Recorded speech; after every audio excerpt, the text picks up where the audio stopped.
Radio Network. I am one of your hosts, Aaron Freeman, and I am joined by my co-host Matt Karasik. And of course, we're joined this week by Zach Hicks.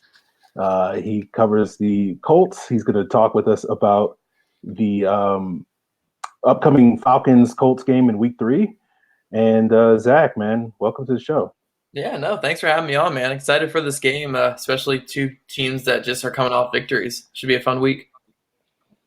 Yeah, Zach, I think it's only right to start the conversation off talking a little bit about the Colts quarterback situation. Obviously, Andrew Luck rocked the football world when he announced his retirement from the game a few weeks ago, and that pressed backup Jacoby Brissett back into the starter's role that he occupied when Luck was out for all of 2017. Now, the only difference is back then he didn't have the quarterback whisperer Frank Reich as a head coach in 2017. So I wanted to get your thoughts on what type of progression you've seen from Brissett through 2 games this season under Reich's tutelage. Yeah, so that's a great point talking about that 2017. I actually wrote an article for Stampede Blue about how you can't really grade him off of 2017 just from how poor that supporting cast was, just how poor that coaching staff was. And there was even that big Warren Sharp article about how predictable that offense was in the second half of games. And now going to Frank Reich. Frank Reich is the last thing you can say to describe Frank Reich is predictable. I mean, we saw last week against the Titans with over 2 minutes left in the game on their own 30-yard line with a 2-point lead, 4th and 1. They ran the QB sneak with Brissett to get it on 4th and 1 on their own 30-yard line with a 2-point lead. That's basically the game if they don't get it. Fumbled snap, anything like that. That's the game, but they converted. They were able to run off the Titans' timeouts, and that kind of led to the victory there. So Frank Reich is not predictable. He's very ballsy, if that's the way to put it there. I mean, he has guts that no other coach really has in this league.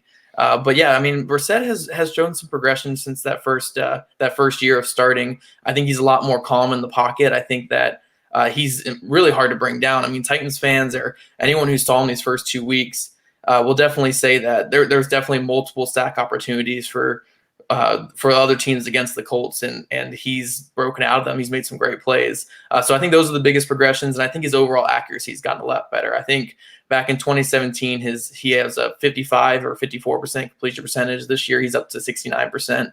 So I think that he's throwing the ball out quicker. He's getting it out faster. There are some flaws as well, but I think that he's playing very confident and playing strong in the pocket so far. So he's definitely taken a step forward since 2017.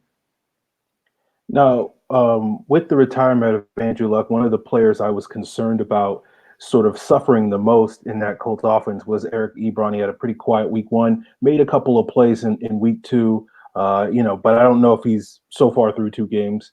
He has sort of lived up to the production level that he had a year ago. We saw, a guy like Jordan Wilkins make a couple of plays last week. But I do wonder, sort of looking at this Colts offense, are they sort of a two-headed monster? Because with T.Y. Hilton and Marlon Mack, and Mack has been great over these last 16 games. I saw a stat that basically, if you include the postseason last year, his last 16 games, he's rushed for 1,300 yards and 11 touchdowns. But I'm wondering, sort of, Zach, what's your perspective on the fact that, it seems to be so far this Colts offense is Mack on the ground and Hilton in the air. And does that sort of limit him? And is it a situation where you feel like guys like Wilkins and Ebron or Deion Kane or Nyheim Hines can potentially emerge and sort of add another playmaker for this Colts offense?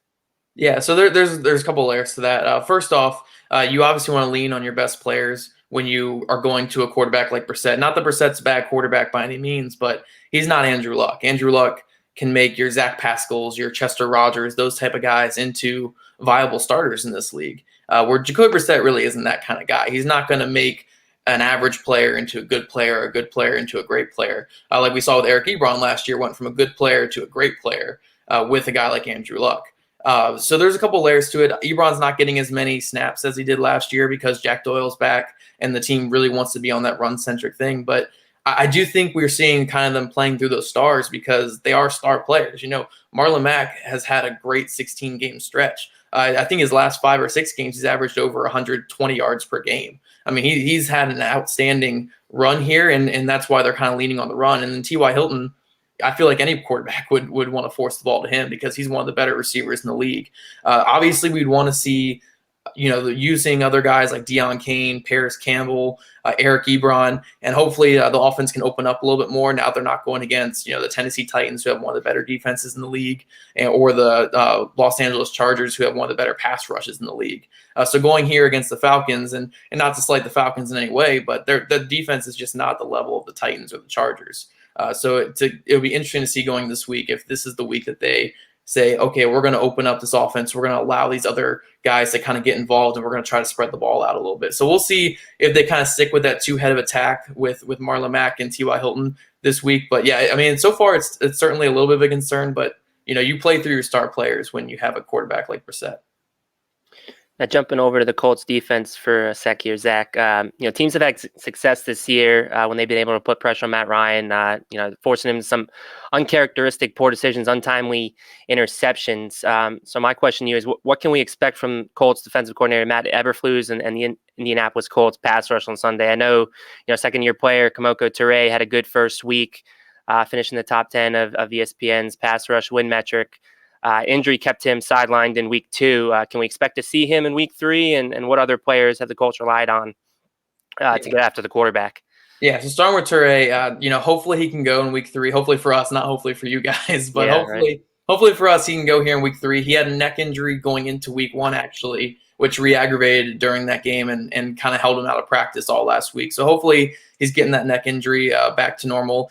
Jabal Sheard is also another player who's been out so far this year with a knee injury. Hopefully he can be back on the field in week 3. We don't really know his status yet either. But, if both those guys are out, even the Colts have had a lot of success this season rushing the passer, not even with blitzing, just with their front 4 guys. They have 8 sacks on the year already, 1 to Toure, who might miss the game, but 7 other sacks to guys who will almost certainly be playing this weekend. And it's been on a lot of non-blitzes, a lot of just rushing your 4 or 5-man group. Danico Autry is one of the more underrated players in this league. He had 9.5 sacks last year. Really good run defender. I think that he's really slept on, and he's going to be really tough to block one-on-one. But even on the edges, you got Justin Houston, some solid players, and Al-Qadim Muhammad. Ben Bonagou is a second-round pick as well. This pass rush has been very good this year, and that's the biggest emphasis is what Chris Ballard put on going into this offseason is improving that pass rush. So this year we're seeing a Colts team where rushing 4 or 5, not even bringing blitzes, they are getting a lot of pressure with that front group. So they're definitely going to put some pressure on Matt Ryan, especially if there's some injuries up to that offensive line. I think McGarry was injured after last game. So if there's some injuries up there, I think the Colts are going to put some pressure on Matt Ryan. I'm curious, sort of looking at the Colts secondary with the injury to Pierre Desir. This is a team that traditionally under Eberflus has been sort of a zone-heavy cover 2 type of defense. And I'm wondering, when they're looking at these Falcons wide receivers, are they going to sort of stick with that style of play and hope that they can get home with their guys up front? Or do you feel like they're going to sort of mix up their coverages? Or, and you've watched the Colts more than I have this season. Have they been sort of being a little bit more multiple in terms of their coverages on the back end so far this season? Yeah, so they've been a little bit more diverse this year, mainly because they added a big physical corner in Rock Ya-Sin, kind of a press-heavy guy. And, Pierre Desir even is kind of more of a press guy than he was a zone guy. So they kind of added these bigger players. Quincy Wilson's more natural and press man. So they've been kind of mixing in more of this man coverage and more zone, and 3 deep zones. They've been mixing a lot different coverages this year, but they have still been beaten over the middle. They've been relying on that cover 2 when in doubt, and they've been beaten over the middle quite a bit by the Chargers, who have an experienced quarterback, and the Titans at times when Marcus Mariota could get the ball out. So I mean, it's still an issue, the cover 2 and also good receivers like the Falcons, they might be able to take advantage of it. But I'm hoping, even with Desir out, this team can run more cover 3, more man coverage, and kind of let Hooker over the top, because they're going to need that help against 2 of the best receivers in football, in Calvin Ridley and Julio Jones. My last question for you, Zach, before we get you out, it's more of a general one, but what concerns you most about this Colts team? What do you think their Achilles heel is, and where potentially could the Falcons exploit them on Sunday? Yeah, well, for this Sunday, my biggest concern is Darius Leonard's health right now. He is in the concussion protocol, and I believe someone told me earlier today that the Colts, when they were in the concussion protocol last year, only had about a 30 to 35% chance of playing. come Sunday. So that could be a big concern. But overall, going forward, my biggest concern is just the offense not opening up, not taking those big shots, not taking those deep plays, and not really being too explosive. We've seen 2 big runs on the year one from Jordan Wilkins last week and one from Marlon Mack in week 1. But besides that, the passing game really hasn't taken too many shots downfield. They haven't been that explosive. So you can win games with dink and dunk and controlling with the run game, but I think going forward they're going to need to be explosive, especially against the Falcons, Chiefs, Raiders coming up. They're going to need those more explosive plays, and that's where they can really find themselves in trouble is just not being explosive. Well, Zach, appreciate you coming on and talking with us about the Colts, and we look forward to sort of seeing what this game entails. It's early in the week, but do you have a sort of a feeling that you're leaning one way in terms of the result that you want to give us? Yeah, I mean, it's probably more of an optimistic view just because I'm seeing this offense. I think they're going to open up a little bit more this year. I think Reich has kind of been itching for a more favorable matchup because, again, the Titans and Chargers defenses are pretty legit. So I think they're going to start opening up the game plan a little bit. They're gonna get some shots downfield to T.Y. Hilton, Deion Kane, Paris Campbell.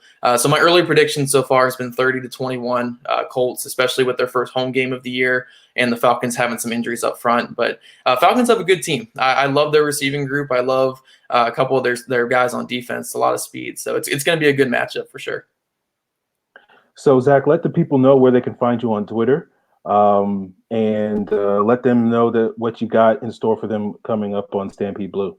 Yeah. If you guys want to follow me on Twitter, I'm over at Zach Hicks 2. I work for Stampede Blue as the lead voice there. I do a lot of film breakdowns, a lot revolving the Colts, but I also do a weekly one on a player to watch from another team, and also a film room on a way that the Colts can kind of take advantage of the other teams. So I will be talking a little bit about Falcons this week if you guys want to check that out. But I'm also over on Draft Wire as well as a contributor there, and also have a Blue Wire podcast, Colt 45, if you want to check out more of my voice out there. Appreciate your time, Zach. Thank you. We appreciate it, man. And look, I'm not going to sleep on the Colts this year, Zach. As well as I do that I slept on the Colts last year. I got burned very badly for that prediction, and I will never doubt Frank Reich led team ever again unto this point. So we'll see what the Colts can do. I think they will certainly give the Falcons a very good contest this game, and we'll find out sort of who wins. Yeah, certainly. It should be a really good game this weekend. All right, man. Have a good night. All right, you too. See ya. All right, so I am joined by my co-host Matt Caroley, and there we go. will continue this conversation about the Falcons. We're going to jump a little bit into our all 22 in just a bit, but we do want to talk a little bit about some roster moves and some player workouts that the Falcons undergo, as we often do on this podcast. And before we get there, I do want to let you guys know we weren't taking Falcons mailbag questions on Twitter as we usually do. And the last couple of shows, we've been doing a lot to sort of take live questions in the chat at the end of the show as sort of our substitute. But this week, we're bringing out a new feature. We've talked a little bit about this, and we're going to do a little bit of a radio call-in show. And so, at the end of the show, we'll, do several minutes and have a couple of guests come in. And what we'll do is we'll send out the link. If you're in the chat right now on YouTube, you can see that link, and when the time comes, you can sort of click that link, jump in, whether you're on mobile, whether you're on a computer or whatever. You'll sort of be chilling in the green room until we bring you up, and then you'll have a couple of minutes to sort of ask your questions or share your thoughts or whatever the case may be. We will ask you ahead of time to contain the hot takes to a certain extent, but it should be fun, and we'll get to that later in the show. So definitely stay tuned until that point. Matt, you want to add anything before we get into the roster stuff? Yeah, not really. Again, we're trying to roll out some new features this year. Hoping we can stick with this one. Our name's Falcon Central Radio, so like any normal radio show, we figured we take some call-in guests, and what better week than this week to start it after a big win. Yeah. So let's jump into these roster moves, and the Falcons added a couple of players to their practice squad. They signed punter Matt Wiley, who was with the Falcons in 2016 and sort of bounced around the league since then. And he was most recently with the Vikings and was cut during training camp.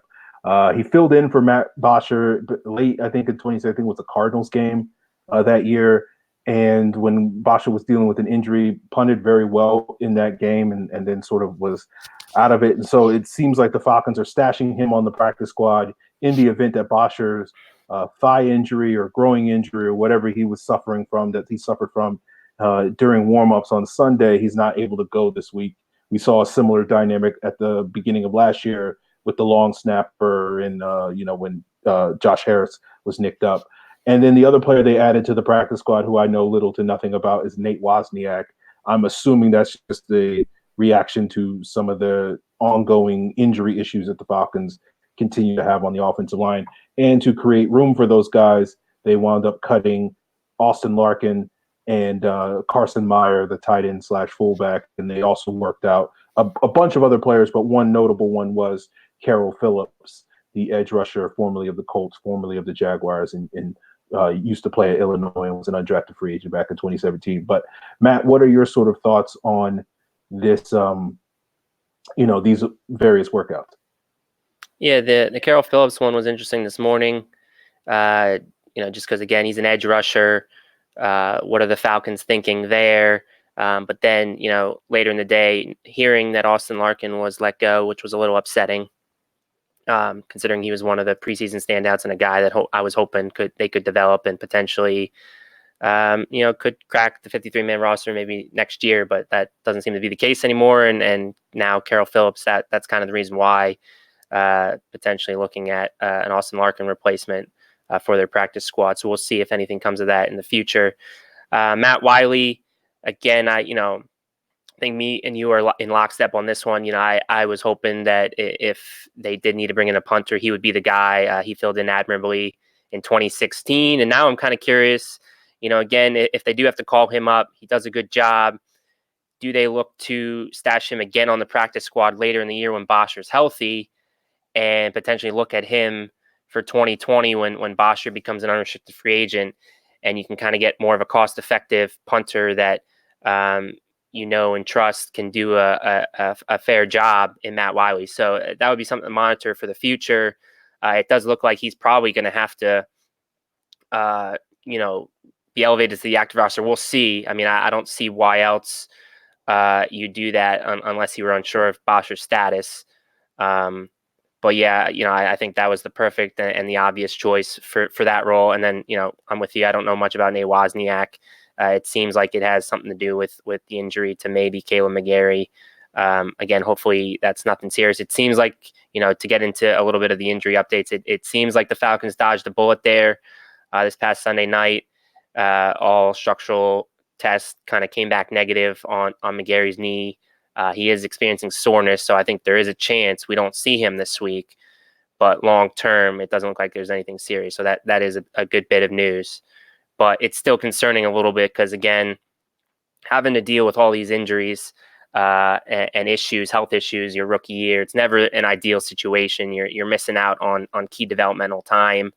But again, I think the overwhelming point is that it is good news that it's not anything major because, boy, would that have sucked if you lose McGarry and Lindstrom to IR this early in their career. But it doesn't look like we have to deal with that. Yeah, we'll sort of see what McGarry says. I just did a quick Google search while you were talking, Matt, on Nate Wozniak. He went to Minnesota, which I think I knew. He's tall. He's very tall. That's about all I can add. And he was with the Saints and he was with the Vikings. Okay. And that's all I know about him. But there you have it, guys. In-depth detail analysis that we bring you on the Falcon Central radio show. Right. And I guess we'll maybe find out more information on Nate Wozniak in the coming weeks. But that was pretty much it on the roster stuff. We'll have to sort of see how, the punter situation, I think, is probably the most concerning one, just because the Falcons obviously have other options at the offensive tackle position if McGarry's knee limits him. Hopefully we'll see if Gano can sort of come back healthy this week. That will certainly help the Falcons out in a major way. But I guess signing Wozniak does suggest that maybe it's another week before we can expect Gano to be ready to go. But we'll have to sort of see how that breaks down. And, now we're going to try to get into our all 22 breakdown. And this game against the Eagles was an interesting game because Matt and I discussed about what was it, like 7 or 8 plays that we could possibly break down. Yeah. And our initial thought was to do the game winning play with Julio, but like everybody and their mama has kind of done that one to death. So I feel like it'd just be redundant to do that one. Maybe at a later date. We basically discussed it and we were like, there's nothing really we can add to this other than just like, you've seen this before, you've heard this before. So, for us, we sort of talked a little bit more about a couple of plays that didn't necessarily go the Falcons' way. And the first play that we want to break down is the 4th and 14 conversion that sort of set up the potential, ability for the Eagles to sort of steal a win from the Falcons at the end of the game. And, if Brian, our producer, can sort of get that up there, we're ready to break that down. And the main thing that we wanted to talk about with that that play in particular was sort of the breakdown between Keanu Neal and sort of his sort of anticipating the Do you have no way of sharing it from your end? I don't let me see if I can like hit that share screen.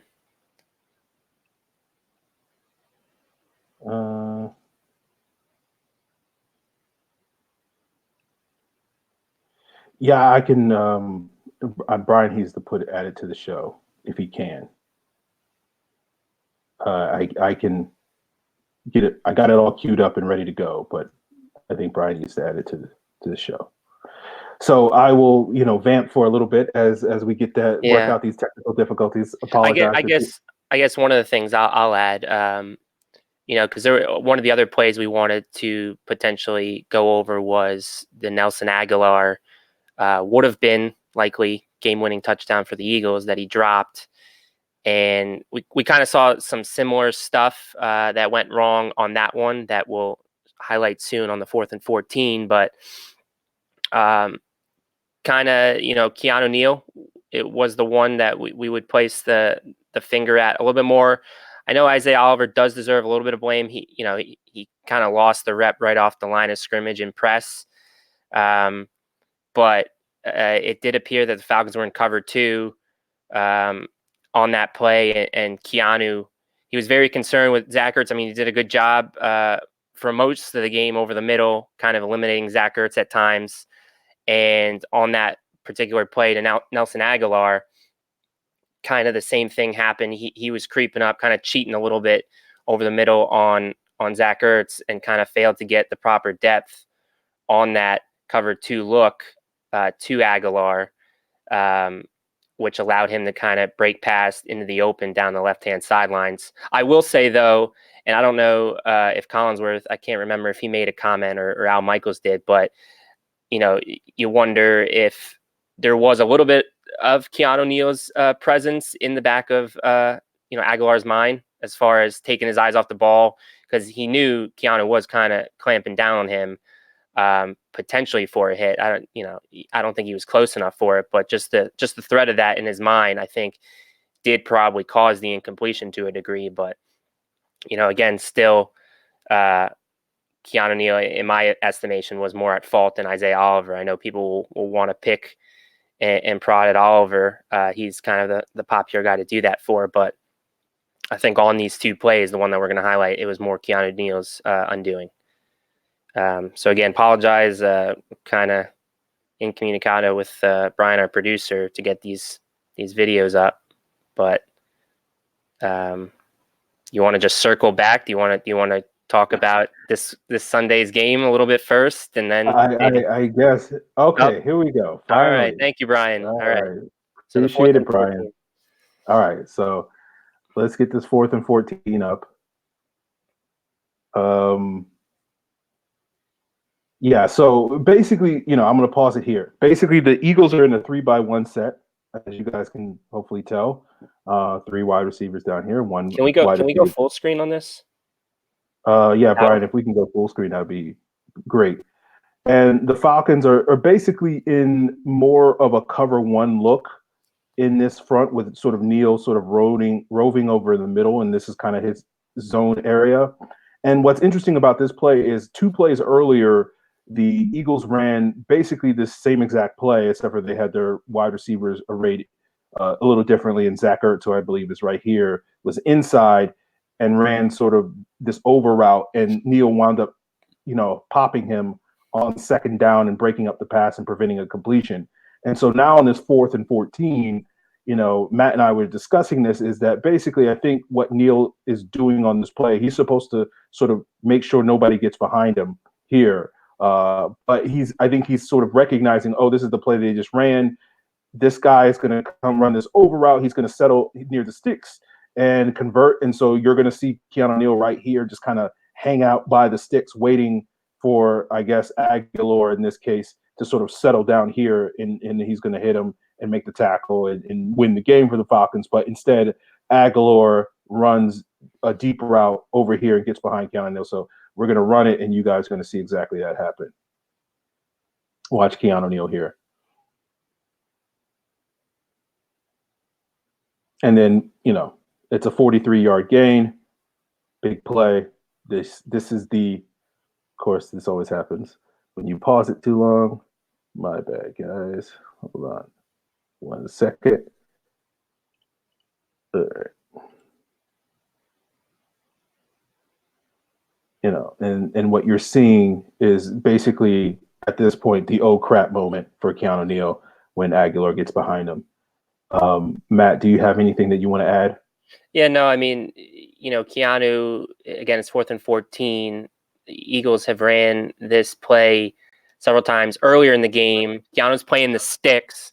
So, I mean, you can see a little bit why he'd want to jump up on Ertz. But, again, his assignment clearly on that side of the field. It's tough to tell if they're in quarters. It kind of at the snap looks like it could be their cover 3, and Keanu's playing that overhang rover role, but because of him jumping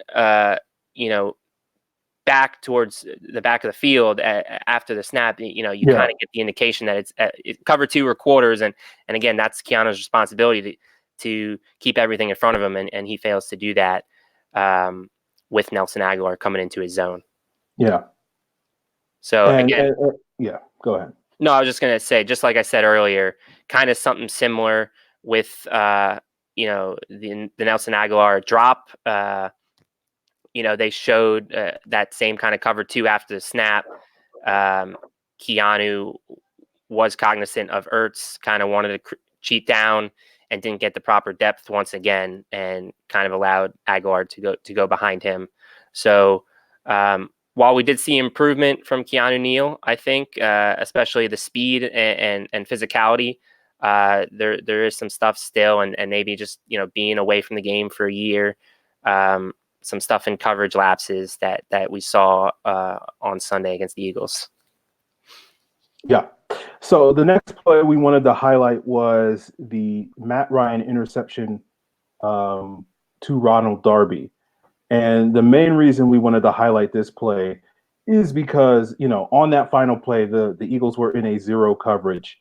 And essentially, that what that means is there's no deep safety on the back end. And basically everybody's in man coverage across the board, and they're rushing 6 or 7 guys. And of course, the Falcons exploited that on the Julio Jones play, as you guys already know. And the Eagles ran that several times.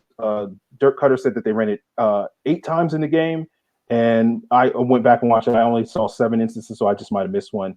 But on this Darby interception, this is an instance where they do run that 0 blitz, and they cheat up. The Falcons recognize it, but unfortunately, you have potentially 7 blockers to handle it, but because Austin Hooper's not staying in the block, they're rushing 2 guys up the A gap. Ito Smith can only cover 1 of these guys, and so the Falcons decide, okay, we're gonna have a 1-on-1 with Julio Jones on the outside. We're gonna throw a deep ball, And unfortunately, Matt Ryan just doesn't get enough on it with the pressure in his face to make that play work. And Darby snags it for an interception. And of course, it would do this. Yeah, I mean, as Matt Ryan said after the game, there's many times in these instances when the Eagles were running the cover zero that the numbers game just favored them. And, if they didn't get off a quick look, the Eagles were going to be at the advantage. And we saw what happened there. I mean, Matt Ryan kind of, forced to throw off his back foot. Aaron and I were talking, off the air before the show. You do see Mohamed Sanu kind of running, open across Matt Ryan's face. But the only problem with that a little bit is where the pressure was coming from. If you want to stop it, maybe right there. Yeah. Right. It would have been very hard for Matt Ryan to, I think, open his hips, turn and pivot to Mohamed Sanu to make that throw. I mean, I guess you can nitpick and say, he could have done sort of a jump throw, but again, he would have set himself up for a major shot, potential for injury. So I don't know if you can fault him too much. Again, Matt Ryan looked to Julio Jones. Usually when he's one-on-one, that's a decent play. He just didn't get enough on the throw. And great tackle by Julio, by that's the way. what, yeah. All pro safety Julio Jones making the stop.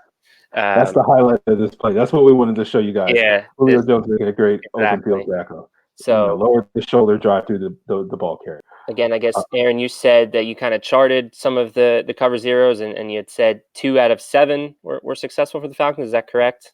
Yeah, and that includes the final play. Yeah. The Falcons, Matt Ryan on cover 0 prior to that last play had completed 2 of 5 passes for 3 yards and an interception and taken 1 sack. That combines for a passer rating of 8.3. Yeah. And then, of course, on the final play, a 54-yard touchdown, completely flips those numbers in a much more positive way. But it was one of those things where, I sit here and I make fun of the Eagles for running that cover 0 in that particular instance. But it's one of those things where, for me, it's like it was very effective. That's basically the point I want to make. Is it was very effective prior to that point, and they dialed it up quite a bit more in the second half. Of the 7 times I counted that they ran it, 5 of them were in the second half of that game. So it's one of those things where they were pretty effective at doing it, and I just think doing it in a sort of that situation on 4th and 3 where you have the lead, I think is probably a poor decision. Is too aggressive, too risky, a gamble. Right. And I guess maybe that can segue us into our next conversation that I kind of want to get your thoughts on.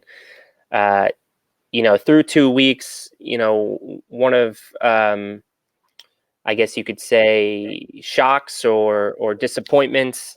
It is kind of the play, is kind of the decision making of Matt Ryan at times, and a lot of it has definitely been due to the pressure, as we highlighted there on that one play. But are you concerned at all? I mean, he's thrown 5 interceptions, tied for the league leader at the league lead after having thrown 7 total all of last season.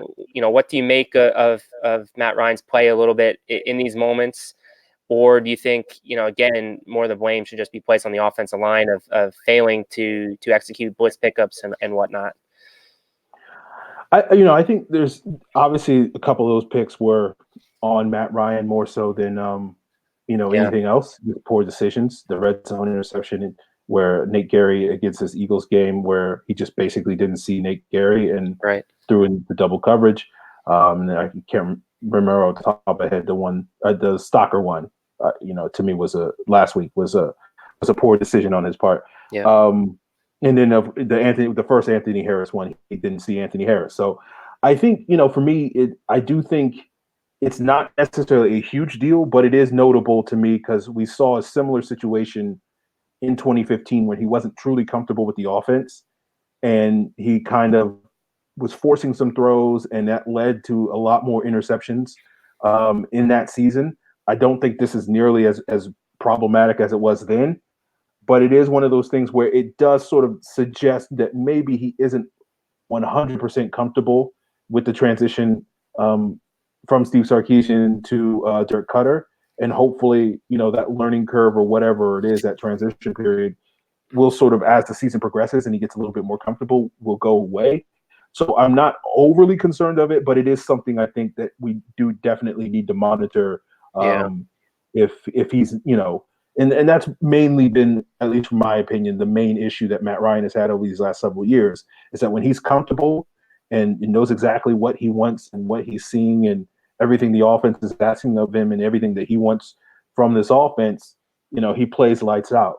When he gets a little bit uncomfortable, and whether that's due to the play calling, whether that's due to the weapons he has, whether that's due to him getting hit a lot, that's when things start to break down a little bit for Matt Ryan, and we see some of these mistakes that he has made. So I think when we see it, it's a symptom of him not being 100% comfortable, but I don't want to sit here and act like it's a huge issue right now, because I don't think it is. It's just a couple of plays a game where he's making some uncharacteristic mistakes, and I think that can eventually go away as the season progresses. Yeah, I mean, I certainly wouldn't hit the panic button at this point.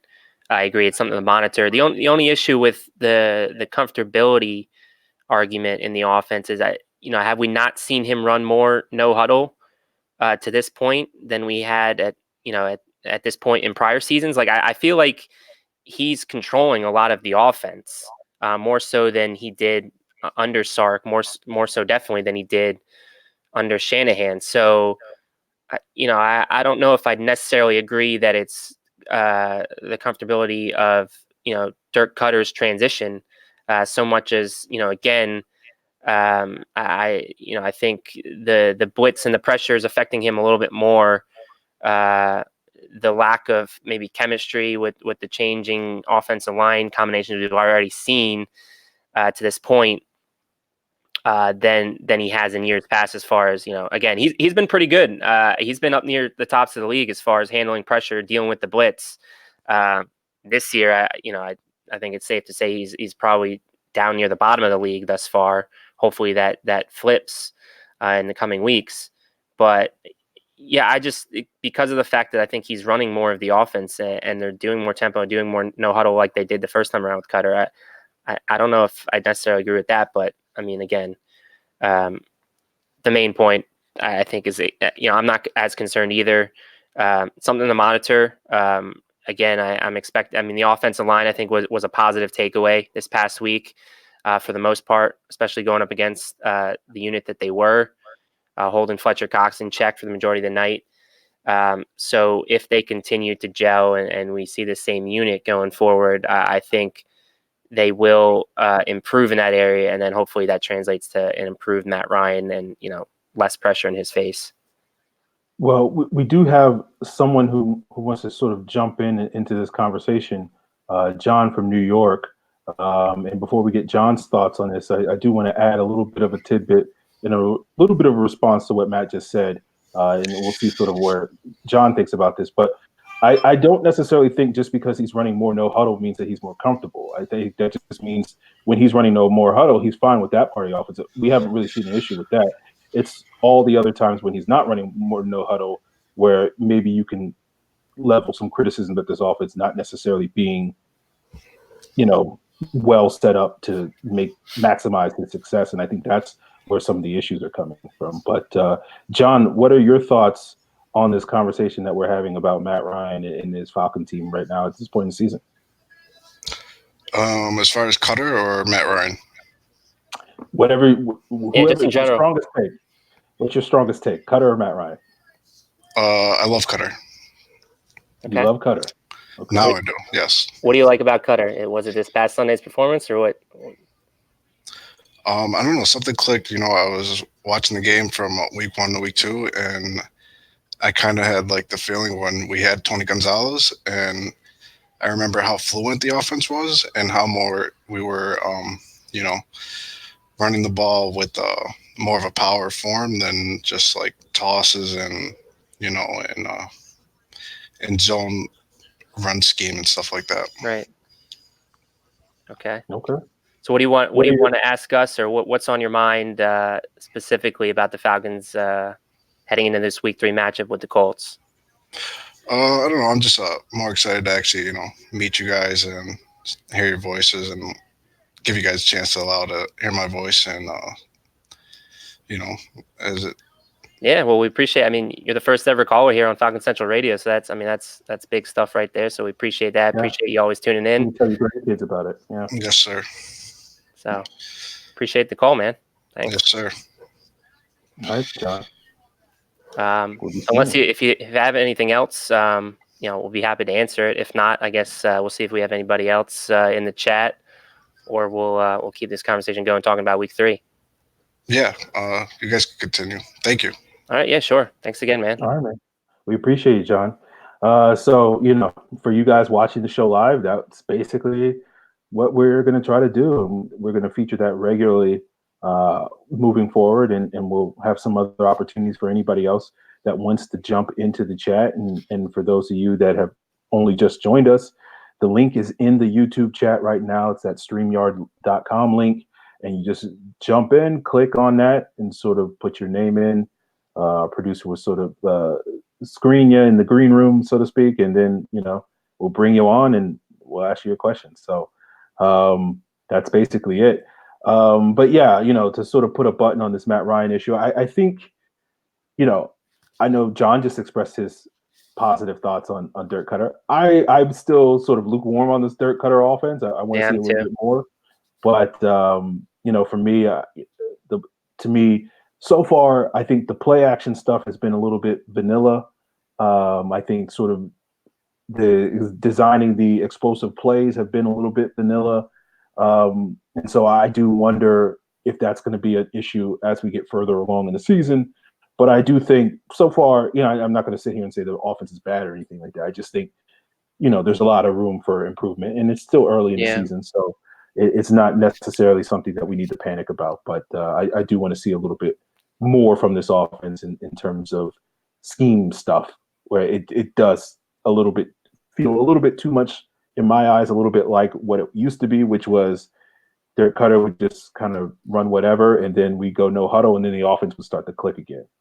And like that, to me, I don't know if you can necessarily rely on that to basically be your trump card for 16 plus games this season. So we'll just have to sort of see.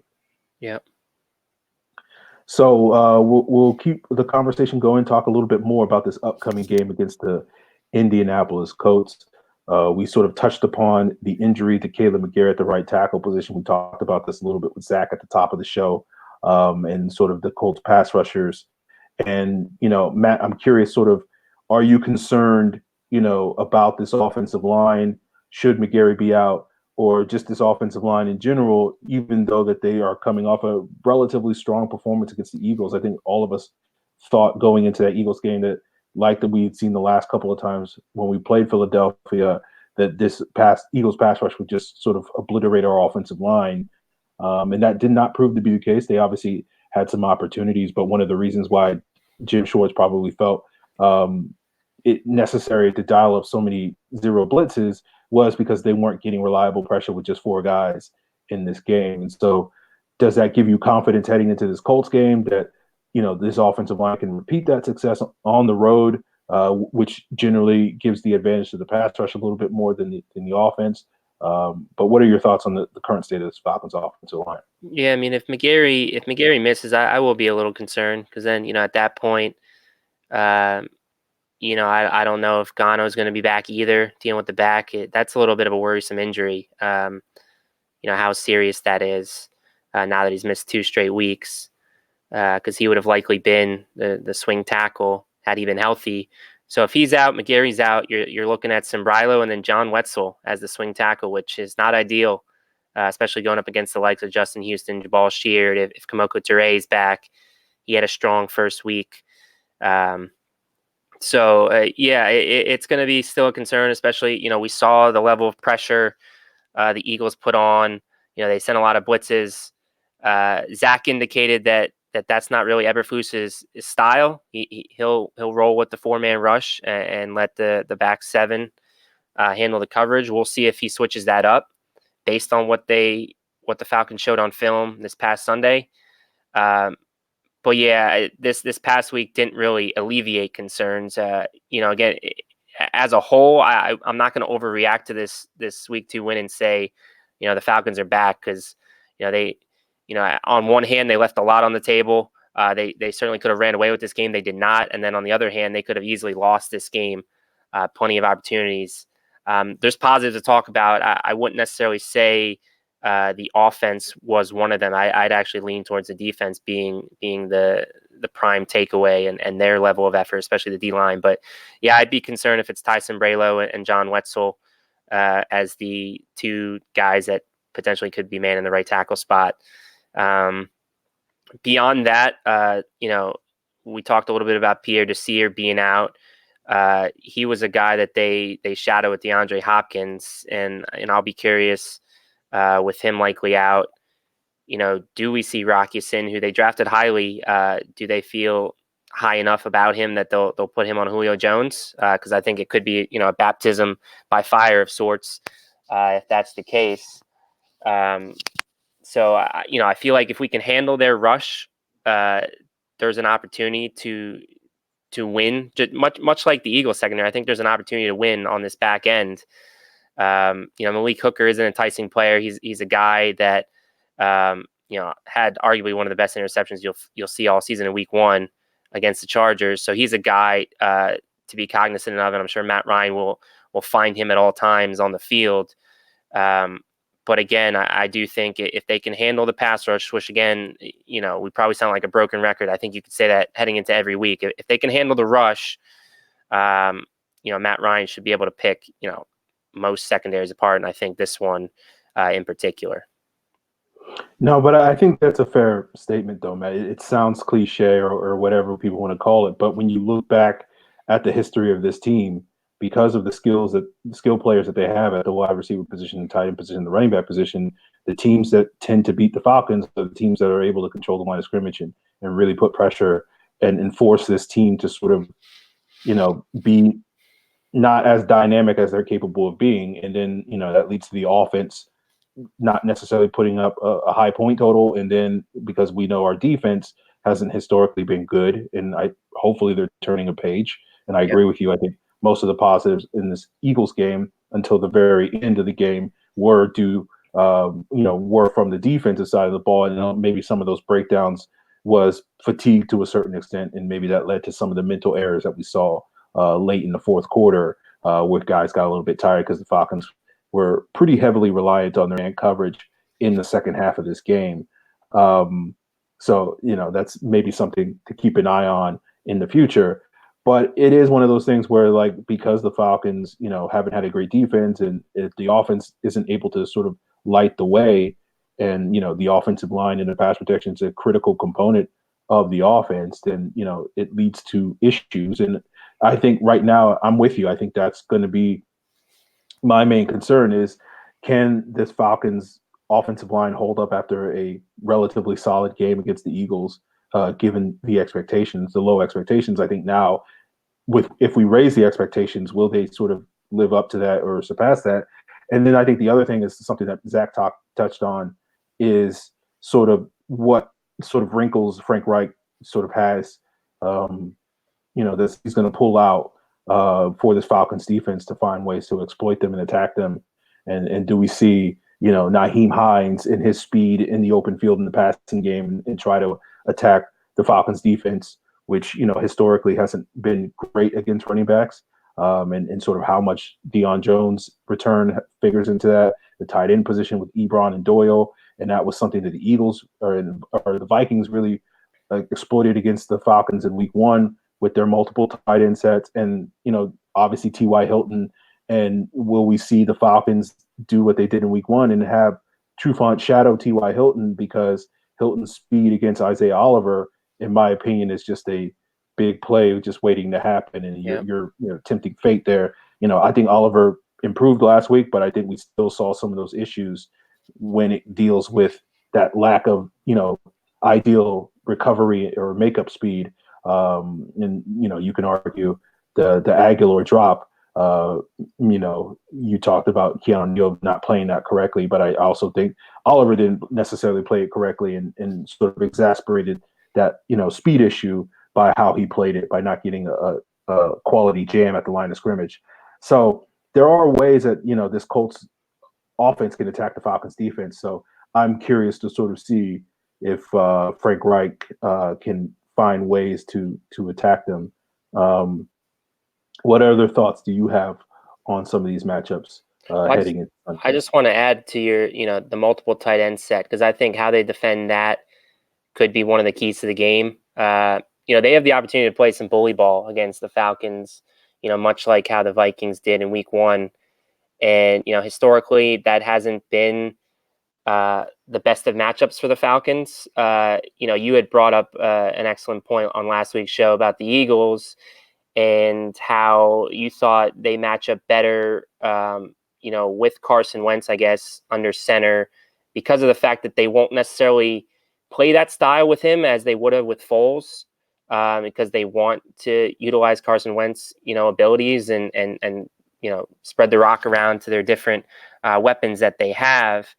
And, I think the Colts with Jacoby Brissett, who is, obviously more limited than would be if Andrew Luck was still around, they might want to utilize that game plan and utilize the 2 tight end sets with Ebron and Doyle, and then could even utilize the 3 tight end sets, adding Mo Alley Cox to the picture. So, I'm concerned about that matchup because, again, the Vikings kind of tore them apart in the multiple tight end looks in week 1. And I think if the Falcons aren't prepared for that matchup, we can be in for a long day just because they can play the time of possession battle. And again, that's never a recipe for success for this team, because, you want to be playing from the lead with this team. So, they can kind of unleash Tack McKinley and Grady Jarrett and stuff in the pass rush. And then, obviously kind of playing run and shoot with all the weapons that the Falcons have. So, that's my biggest concern there as far as, how they're going to defend the Colts offense.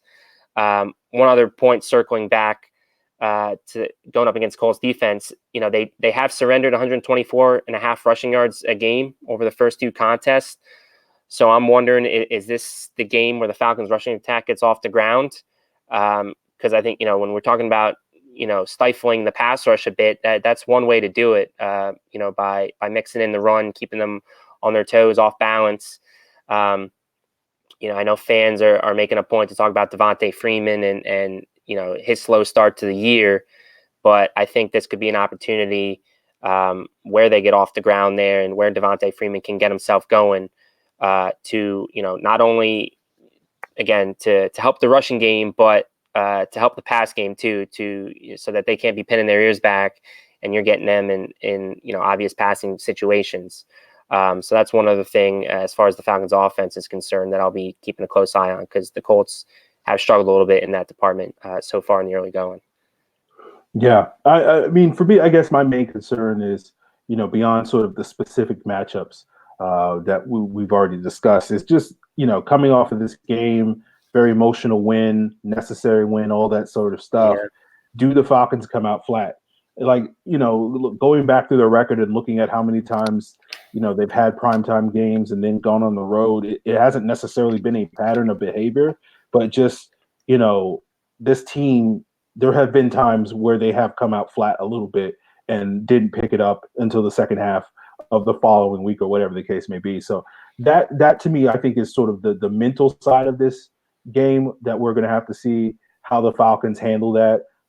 If they're just sort of like, we're going to show up, the comparison is not an exact comparison, but we saw it last year where they came out, beat Washington, throttled Washington, then went on the road against Cleveland the next week and weren't really prepared for that game and basically got their butts kicked.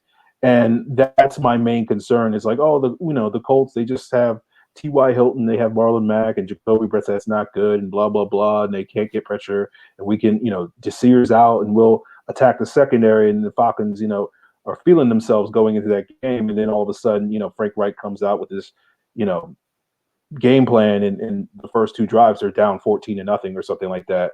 And all of a sudden, this team is reeling and they dig themselves into a hole that they can't recover from. So that's my main sort of concern going into this game at this point. Yeah, I think, ever since 2016, consistency has been one of this, team's worst nightmares, worst enemies. Because, you see a great performance for them one week, and then the next week, like you said, they come out flat.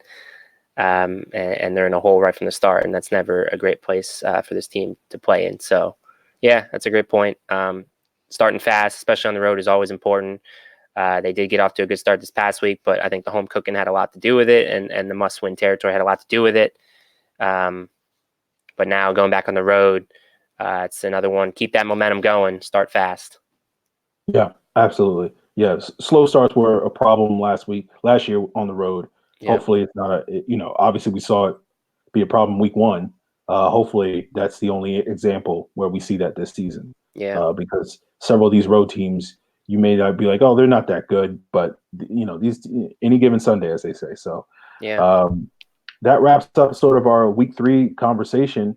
And for any of you guys out there that want to be like John and join the show and chat with us, the call lines are sort of open. The phone lines are open right now, or should we say the video lines are sort of open for you guys to jump on and share your thoughts on this Colts matchup. Again, if you're looking for the link to that, you can find it in the chat. It's up there on the screen that you can sort of click on and jump in on this show. I guess, Matt, as we sort of sit here and wait for a caller, we did get a couple of mailbag questions. Yeah, if you want to go through those first in the meantime, let's do it. Yeah. Let me see. That's the first one I saw. Ryan 2 Jones asked, how well do you think we match up with the Colts offensively and defensively? Do you think we should be able to win this game comfortably, or if we don't shoot ourselves in the foot? Or do you think this is two evenly matched teams or close to evenly matched teams? Yeah, I think it's a close matchup. Like I said a couple minutes ago, my one concern is I think the Colts do have the opportunity to play bully ball against the Falcons, which isn't necessarily a great matchup for them. I think, we didn't really touch on the Colts offensive line too much, but, across the board, this is a pretty solid unit. I don't know if there's necessarily a weak link like there's been the past 2 weeks with, week 1 being Pat Elflein, Garrett Bradbury, week 2 being Isaac Samalo. That Grady Jarrett has kind of abused in both matchups. I know me and you had talked a little bit on Twitter about this, and maybe it's Mark Lewinsky, but do we see the Falcons actually match up Grady Jarrett over him, in obvious passing situations? That'll be something to monitor and look for throughout the game. But other than that, I mean, this is, again, a fairly good unit across the board, left to right, with Costanzo. Quentin Nelson's arguably the best guard in the game. Ryan Kelly's an ascending, underrated center. And then, I mentioned Gawinski at right guard, and then Braden Smith, their other rookie from last year, is their right tackle. That's a pretty solid player. So, maybe Tack McKinley can get the better of Anthony Costanzo, but, we kind of said the same thing about Riley Reif in week 1. I know they only dropped back 11 times, but he didn't necessarily win at all in that matchup for most of the day. So we'll see what happens. But I think for the most part, again, the Falcons have the advantage at quarterback. We probably wouldn't say that if Luck was still around, it'd probably be even there, but they have the advantage at quarterback. Other than that, it's a pretty even matchup. Again, going on the road. So, you tend to, when it's an even matchup like that, you tend to side with the home team. But I certainly think they can come out on the better side of things, but I do think it'll be a close game. I'd be surprised if they win by double digits or 2 score, but we'll see. Maybe this past week was the momentum, the springboard that they needed to really get themselves going and really be a force in this NFC. Yeah, I mean, look, for me, I think this, I think the individual components, the Falcons are a little bit better when you look at it, but I don't think the Falcons are so drastically better than the Colts are to make it seem like, oh, this is an easy win or something that the Falcons can coast to. I think, going on the road with the Colts have won 6 straight games there, and really hit over the last, and again, I know this is Andrew Luck, not Jacoby Brissett, but the only teams that really gave them problems during that sort of run down the stretch last year, I think they lost 1 game to Jacksonville, and then they lost 1 game to Kansas City, and that was about it. So it's one of those things where, I think the Falcons are certainly capable of, giving this Colts team a lot of problems. It's just the problem is we so far this season haven't really seen that version of the Falcons show up. We've seen glimpses of it. We got good defense last week. We got better offense last week, but we haven't quite gotten good offense quite yet. We've seen glimpses of it on the drive, but then they followed up with an interception. And so, it's just that consistency issue that I think is going to be really problematic for the Falcons moving forward. So, we got a couple of other mailbag questions. Again, anybody who's watching the show currently is in YouTube. Definitely jump in, hit that link, and we'll sort of bring you in, and you can ask your questions directly. But we do have a couple of Twitter mailbag questions that we can get to as you guys build up your courage to jump on the stream live with us. And don't be scared. We don't bite. Yeah. Brian, at your homeboy Brian asks, what grade would you give Dan Quinn, Dirk Cutter, and Ben K for their play calling in week 2 versus the Eagles? If I was to rank, how the units performed, and again, I'll give the credit to the coaches in this case, I guess, in my decision. But, again, I thought the defense, balled out, not to steal, too many of Dan Quinn's euphemisms, because I do it enough probably on the show. But, they played to their standard. I mean, they played to how they want to play as far as fast and physical. Dan Quinn dialed up a few blitzes here and there. The corner blitz, he always seems to time that really well. Unfortunately, Carson Wentz, being the Houdini that he was at times during that game, kind of got out of it. But I really liked what Dan Quinn did. So I'd give him, the first place trophy as far as play calling was in that regard. I did think Cutter did some good things. While I was there live at the game, I thought it was a little bit, too methodical or too, have to work, for every yard. But he did scheme up some good things that, I thought they left, Matt Ryan and stuff left some plays out in the field just a touch long to Calvin and Justin Hardy on consecutive plays earlier in the game, deep for touchdowns. But I do think Cutter, deserves some credit there. And I'd give him the second place trophy. And then special teams, I'm still, again, 2 straight weeks, I don't think the special teams was that great. Obviously they forced the fumble, but that was a great individual play, kind of a peanut punch from Kendall Sheffield to start the third quarter, which was much needed to kind of give them some momentum, take a 17-6 lead. But, I don't think Kotwicka has had any sort of tangible improvement, anything better than what we saw from Keith Armstrong to think that, it was definitely necessary to get rid of Keith Armstrong from Ben Kotwicka type of deal. So that's kind of how I'd rank it. I'd go Dan Quinn, Dirk Cutter, and Ben Kotwicka, 1, 2, 3. Okay. So we got a caller, Zamir from Pennsylvania. Another Pennsylvania native. Zamir, how you doing? Welcome to the show. What do you want to talk about tonight, Falcons related? Offensive front. I was my voice is screwed up. I was at the game. Oh, nice. It was great atmosphere. Yeah. It was awesome. It was, wasn't it? To watch first time for me. I took nice. my boys. My older is a Falcon fan, like I am, but the other one was an Eagles fan. So okay. Sorry to hear that. And defensive front it was pretty amazing. Yeah, it really surprised me because Eagles offensive line is awesome. They're with 5 maybe offensive line, top 5. Yeah, I'd agree with that. And most of ESPN or Colin Cowherd, he's calling them best offensive line in football, and we made Wentz run for his life all game. It was awesome. I don't know I don't know what it is, but Tack McKinley seems to have his best games going up against Jason Peters. I mean, I tweeted last night. I feel like Tack is Jason Peters' kryptonite because I know he's getting up there in age and whatnot, but you don't usually see Jason Peters having to turn and run on every single play like he kind of had to do with Tack McKinley. I mean, he was explosive off the line of scrimmage.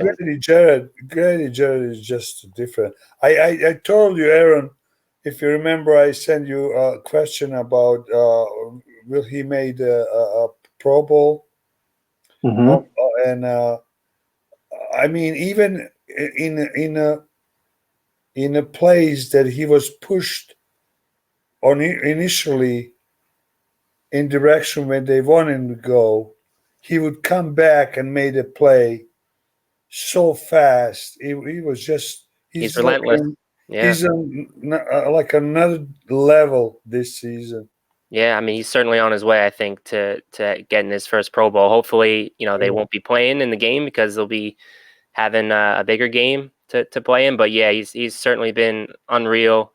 Pro Football Focus through 2 weeks has him as their top graded interior defensive lineman, and it's been pretty evident why through the first 2 weeks. And I'm just curious if he can carry it forward because it will be a tougher matchup.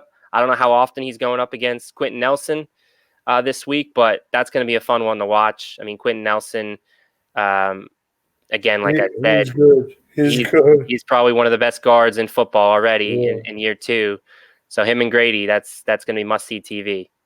Yeah. Matt, you talked about that matchup, and the thing I rewatching the game earlier today, I noticed that most of the times where Grady Jarrett would line up against on the left side of the defensive line and go up against the right guard, were instances where they had Claiborne inside rushing from that right defensive tackle. Yeah, and that kind of makes sense, I guess, given Claiborne's kind of arm, medical history that he's always usually coming from the left. So again, that's perfect for this coming matchup, and we'll see how often they deploy Claiborne inside in nickel situations. Because again, I think the matchup to exploit, if there's any, is Mark Lewinsky, the right guard, versus Grady Jarrett, obviously. So, Aaron, you said you watched the film today. Did you see that Kaminsky made a play on the goal line? He saved a certain touchdown. Yeah. I mean, if you watched it, I didn't notice him. I mean, the game was so hectic because as many Falcons fans, that many was Eagles fans there. It was crazy. I couldn't believe it in my eyes. Half our stadium was in Eagles. Yeah, it was kind of upsetting, wasn't it? Being a Falcons fan, and a lot of seats were empty too. Yeah, which I think still has a lot to do with probably the other amenities in the stadium and stuff to do, unfortunately. But it is what it is. I think at this point, we kind of just have to accept that. It was loud, though. I mean, yeah, it was. It wasn't loud. So it was loud all the time. Yeah, and even when Matt Ryan was saying, calm down. Calm down. There was even worse. And they allowed fans, and then we try to match them, but it's to your point on Kaminsky. I don't think we saw him at all in the week 1 matchup. We did see him for I think 7 to 8 defensive snaps, and he had a stunt. I remember at one point in the game, almost had a quarterback hit because of it, but Carson got the ball out of his hands quicker. But I think they're going to continue to work him in slowly. Because he showed like he's not a liability out there necessarily. I don't know if Aaron, if you saw anything that would have argued against that, but I certainly think we might see a little bit more from him, so that we're not necessarily having to have Tack and Vic play 80 to 90% of the snaps. Yeah, I mean, I'm a little surprised that we haven't seen Kaminsky get more reps on special teams at this point. Not necessarily that he hasn't gotten more reps on defense. Yeah. But I do wonder if they put him in. Where do you want to see him there on special teams? That you're not. I want to see him, basically be like a 4-core special teams. I want to see him on kick returns. I want to see him on, punt returns or punt block, I guess. I think that's what he's been playing is punt block. I want to see him covering kicks. I want to see him on the punt coverage team. I think I would rather. Is there a guy you'd swap out in his favor that you have in mind? I mean, Luke Stalker at this point. Yeah, he hasn't been great, right? Yeah. Why we don't see more of Graham? Stalker really blew few mistakes he had. And he seems he becoming liability out there. And yeah, I think it's because of the coaching staff. I mean, he's a malarkey cutter guy. So I think the politics of that they trust him maybe to a fault. But that would be my best guess for that. I think also if Logan Paulson was still unsigned, I think you would probably see the Falcons go out and get him, but he's now in Houston. So I think that's also a factor. And I also think the fact that Jaden Graham did not have a great game in week 1 on special teams, that I don't know if they're fully trusting in what he can do at this point in time. Like, I think they want to get him, like, do your job on special teams, and then we'll trust you to do your job on offense and not get, our star players murdered in that regard. So I think that's probably why they're a little bit hesitant. And I think Matt nailed it in terms of this coaching staff has a history with him. So they probably feel that he can work his way out. Yeah, but he missed a couple blocks this game too. He's been bad. There's no way. And he was wide open in that zone, in that end zone when Matt ran through the pick. Mm-hmm. Yeah, I'm glad you noticed. He was wide open, but he didn't trust him. Yeah, no, and we were going to highlight that play earlier in the show, and we opted not to. But yeah, I think in regards to that and why Matt made that decision, I think Julio's obviously a go-to guy that he locks in on, but I think Hooper too has become that guy for Matt. We saw it a little bit, I think, in the week 1 matchup last year in Philly, where he kind of keys in on Hooper a little too much in the red zone and doesn't necessarily trust some of the other targets in the progression. And to your point, I mean, Stalker was right there underneath, wide open, probably could have walked in maybe if he just dumped it down to him and instead made a poor decision and forced I only think that he doesn't trust him after that Viking games. Yeah. I wouldn't if I was him either. So I guess after you're right, after that interception and he stopped his route, that's probably has a lot to do with it. Yeah. So So what we can we expect performance of our line like a whole season, or just there were certainly positives. I think I'm really pumped up because this was really test against a really good. Yeah, no, this was a major win. Line, so this was a major win, and as we said earlier, they could have ran away with this game, I think, too, if they cleaned up. Yes. So there is stuff to be positive about for sure. I was telling my son we should win it by 3 touchdowns before a game. My younger son, he's Eagles fan, and he was making fun of me. But we could have. We seriously could have. I mean, it was 17. And like Falcons, we always find a way to make it more. They do, don't they? Sure. Yeah, part of being a Falcons fan. Yeah. That's why I'm like, don't get too excited about this week 3 game, because it's like, that's why I decided to join the show, even though I have really scrub voice. I wanted to ask you how much we can expect from this defensive front. Can they really be like this all the time? Well, I mean, that's the major question. Aaron said about consistency. I think that's the big thing. Talking individually, Tack McKinley has struggled with, because Tack McKinley's poised to make that jump. We see glimpses of what he can become. I mean, he had 8 pressures, which was second in the league in week 2 to only Everson Griffin's 11. I mean, we see what he can become, but it's just the consistency of those guys to bring it every week in and week out. So it's a question I really can't answer. I don't think Aaron can answer. I mean, no one can answer until they do it and do it consistently. We don't know. but they certainly, as they showed last Sunday night, have the potential to do it. Because you're right. I mean, it's one of the better offensive lines in football, if not the best, depending on who you ask. And they got after Carson Wentz all night. So hopefully they can carry it forward.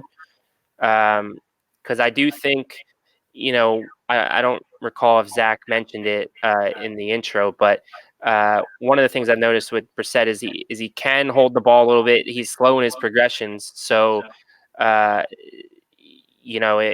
the guys on the outside and the secondary do a good job in the early going of their routes, there's an opportunity to bring down Brissett a few times. Now, I know Zach did mention Brissett kind of had some Houdini aspects to his game that Wentz had this past week. So that's something that has me concerned because that's so frustrating watching that. I'm sure you probably had the same thoughts, Demir, seeing Wentz break out of those would-be sacks.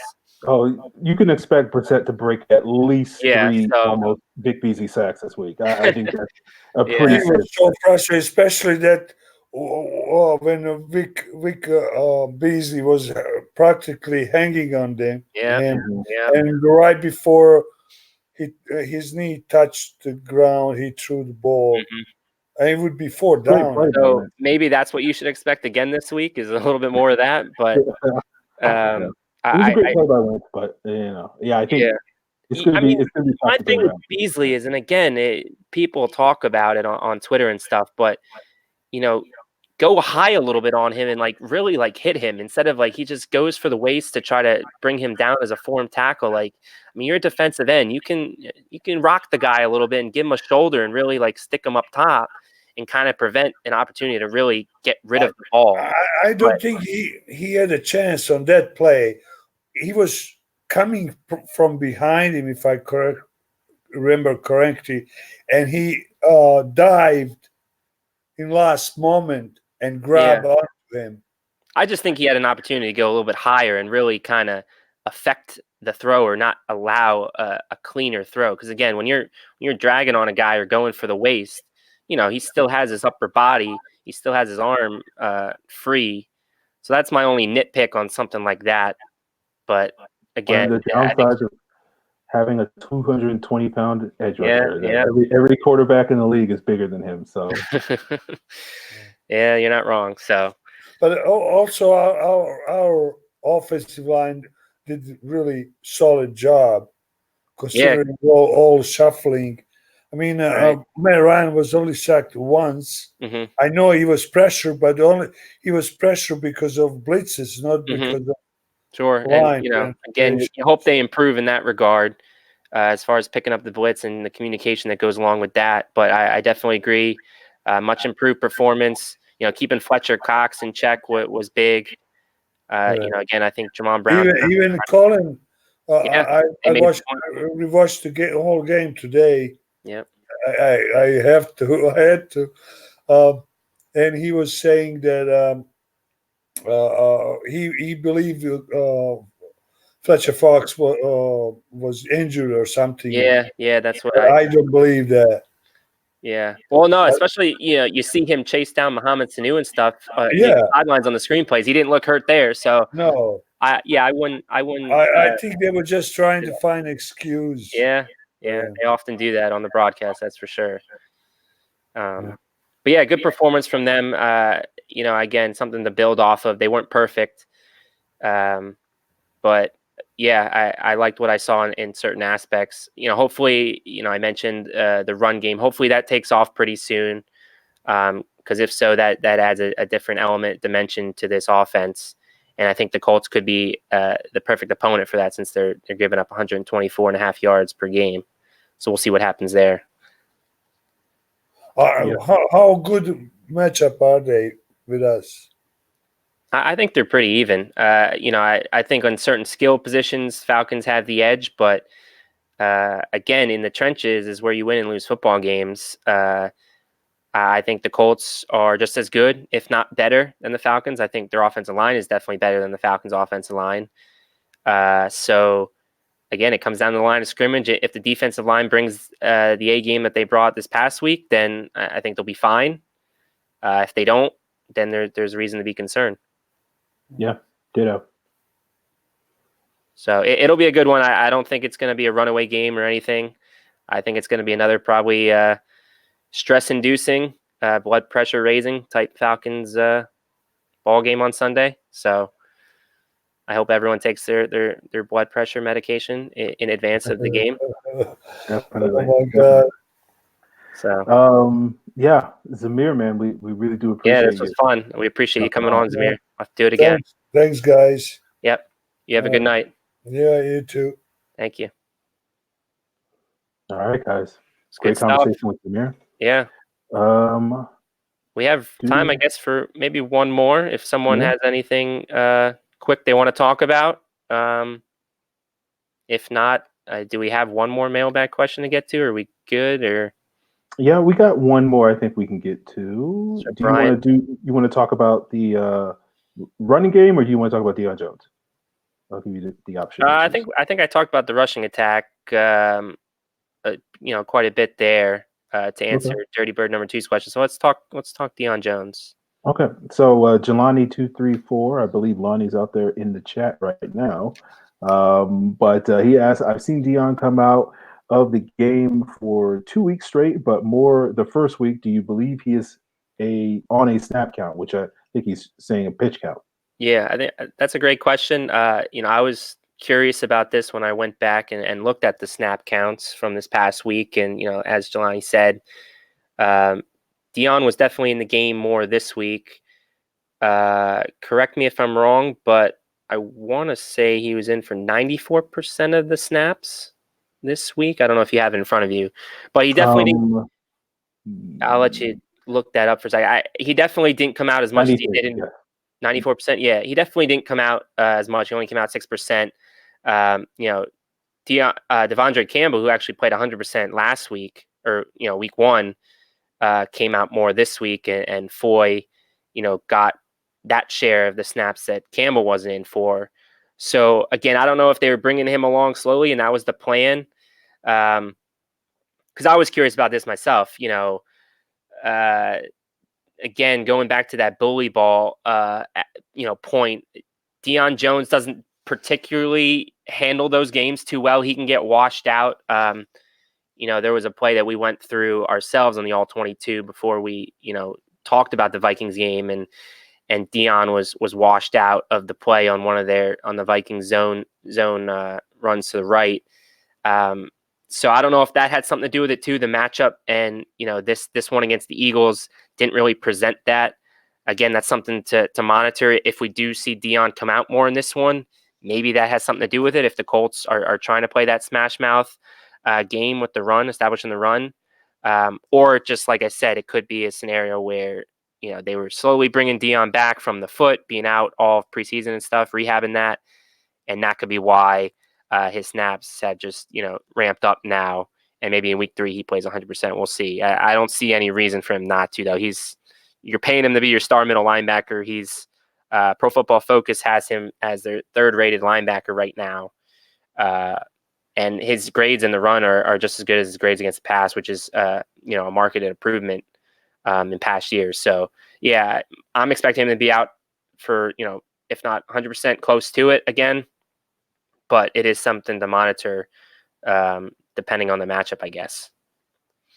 Yeah, no, I think he has been on the pitch count. I think it is related to that foot injury. Again, speculation. Don't have any inside knowledge, but we sort of saw Julio's snap count get dialed back a little bit in week 1 as well.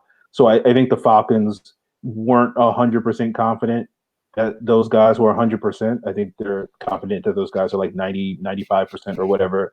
And so I think you're right that they're probably going to bring these guys along slowly. And we did see Deion miss a couple of snaps. About, I think, if I'm doing my math correctly, like 6. Yeah. So, and then they put Olakun in for those snaps. And, I think the good thing that happened this week that didn't happen last week was that Olakun played a lot better when he was subbing in for Deion Jones. Like, it was very clear when the Falcons didn't have Deion Jones on the field last week that it was a problem for this defense. And I don't think that was the case this week. Many people probably watched the game, didn't even notice that. I didn't notice it live. I only noticed it when I went back and watched the film earlier today. I think we'll probably, as you said, Matt, we'll see a little bit more of Deion Jones and get him back up to sort of being, playing 100% of the snaps maybe starting this week or very shortly Yep. in the near future. Okay, well, we're not going to do a 2-hour show today, so Yep. I figure, and as I'm vamping here and about to plug all the stuff that you guys can follow us on, unless someone wants to jump in for one last segment, that will be sort of your last opportunity. Again, if you're watching us live, the link to jumping into the show is right there in the chat. You can jump in via computer. If you're watching on mobile, you can jump in there as well. That's one of the beauty things of this platform, that you can see sort of up in the top right of your screen, the platform that we're on, the StreamYard. If you guys want to submit more questions, we're going to keep this call-in sort of segment going. We'll probably try to do it every week, unless there's some other, more pertinent topics that we need to get to, and maybe we'll punt on that. But definitely check out the show. Of course, if you want to be part of the call-in, you got to watch us live. We'll put the links in the YouTube chats. So of course, you got to follow and subscribe to Pro Football Central on YouTube. Hit that bell icon when we go live. I know some of you guys still submit your questions on Twitter, and as I promised, we will probably try to answer those on Facebook moving forward if we don't get to those during the show, as we do tonight with some of these questions. So definitely want to check out Falcon Central Radio on Facebook and check out sort of us answering some of those questions later this week before we get to Sunday. And those are the places where you can submit your questions. Facebook, of course, Twitter at FalcFans. You can see that on the screen, at Matt Caroly as on the screen. Of course, the show's Twitter handle is Falcons PFC. You can always check us out at profootballcentral.com. And if you're looking for the audio version of the show and where you can subscribe, Apple Podcast, Stitcher, other platforms, you can find those links at profootballcentral.com. I know, Matt, didn't you drop an article this past week, if I'm not mistaken? I did. Yep. Yeah. I dropped an article at riseupbreeder.com, kind of looking into the future. I know, 2019 is only 2 weeks young, but, I'm always looking into the future. So I looked into 2020 and what the cap situation could look like for the Falcons, how they can keep the band together as long as possible. So, check that out. Feel free to ask me questions on Twitter if, anything's confusing to you, but kind of went in depth on that and what we can potentially be seeing as far as roster decisions and cap manipulations and all that goes in 2020. So check that out, riseupbreeder.com.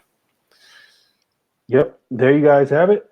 Appreciate all you guys for joining the show. We appreciate you, Samir and John, for jumping on live with us. Again, if you were, don't be scared, but maybe you were a little bit nervous about jumping on with us tonight. Certainly this feature is going to be a regular one in future weeks, so maybe you can jump on with us next week as we sort of recap this Colts game and turn our attention to the Titans game moving forward. So appreciate you guys for tuning in tonight, and we'll be back next week to talk more Falcons, Colts, and Falcons Titans.